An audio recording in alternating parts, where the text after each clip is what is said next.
नमस्कार. माझं नाव प्रियांजली दत्ताराम बकाळकर. प्रभात सरांनी तर स्टोरी सांगितली आहे मी इथे का उभी आहे नॉमिनीज फॅसिलिटी म्हणून. त्यांनी जेव्हा हा बिझनेस स्टार्ट केला होता खरंच माझा अप्रोच ना म्हणूनच होता, करू नका म्हणून. पण तरी सुद्धा की त्याने माझं ऐकलं नाही आणि त्याने हा बिझनेस स्टार्ट केला होता. आणि त्याचं बिझनेस स्टार्ट केल्या कारणाने असा एक अशी वेळ आली की माझा जो बिझनेस होता एक्झिबिशनचा तो टोटली बंद झाला होता आणि माझ्याकडे त्यांचं कार्य करायला पण पैसे नव्हते.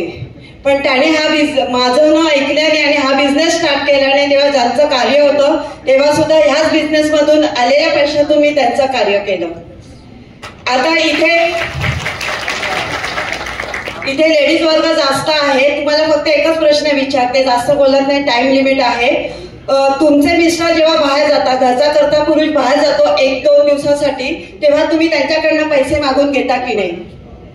की घर खर्चासाठी पैसे द्या म्हणून की आम्हाला 2 दिवसाचे पैसे, 2 दिवसासाठी जातो, 4 दिवसासाठी जातो, 8 दिवसासाठी. मग विचार करा की आमचा एक्झिबिशनचा बिझनेस होता.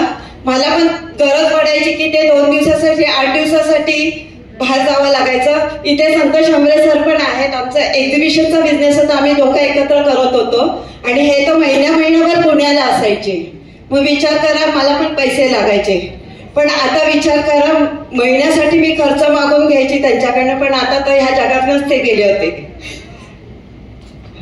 मग काय करायला पाहिजे होतं, मी पैसे कसे मागणार होते त्यांच्याकडे. पण जाताना सुद्धा माझा विचारच करून गेले, माझा आणि माझ्या मुलाचा विचार करून गेले होते आणि त्याने एवढा सुंदर त्याला बिझनेस दिला होता. आणि आज या बिझनेसमुळे खरंच सांगते, सरांनी जसं सांगितल्याप्रमाणे आज या बिझनेसमुळे मला कोणाकडे पण हात पसरायला लागत नाही. एवढा छान बिझनेस आहे आणि आज एवढा छान बिझनेस असा जो मिळालेला आहे की प्रत्येक जण मान देतो, सन्मान देतो. सगळे किती जणांना ओळखत नाही पण प्रत्येक जण समोर जर आपुलकीने चौकशी करतो ना तेव्हा बरं वाटतं. कारण आज बिझनेसमुळे असं झालेलं आहे, मी तुमच्या घरातले आणि तुम्ही माझ्या घरातले झालात. एवढी सुंदर मला फॅमिली मिळेल, त्याच्याबद्दल तुमच्या सर्वांचे धन्यवाद. जय हिंद, जय माय लाईफस्टाईल.